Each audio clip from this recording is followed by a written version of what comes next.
ಅಣ್ಣಾಮಲೈಯವರು ದಕ್ಷ police ಅಧಿಕಾರಿಯಾಗಿದ್ದವರು. ಕಾರ್ಕಳದ ಎಎಸ್ಪಿಯಾಗಿ Annamalai ಕರ್ತವ್ಯ ಆರಂಭಿಸಿದವರು.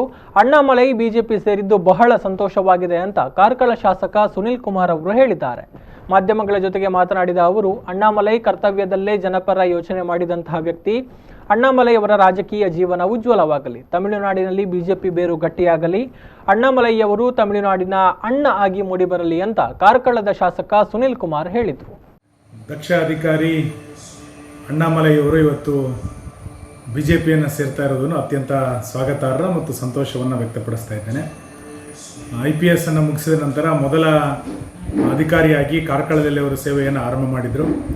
ಕಾರ್ಕಳದ ASP ಆಗಿ, ಉಡುಪಿಯ SP ಆಗಿ ರಾಜ್ಯದಲ್ಲಿ ಮನೆ ಮಾತಾಗಿರೋದು ನಾವೆಲ್ಲರೂ ಕೂಡ ಗಮನಿಸಿದ್ದೇವೆ. ಓರ್ವ ದಕ್ಷ ಅಧಿಕಾರಿ ಆಗಿದ್ದುಕೊಂಡು ಜನಪರವಾದಂಥ ಯೋಚನೆಗಳನ್ನು ಅಧಿಕಾರದಲ್ಲಿ ನಡೆಸಿದಂಥವರು ಮಾನ್ಯ ಅಣ್ಣಾಮಲೈ ಅವರು.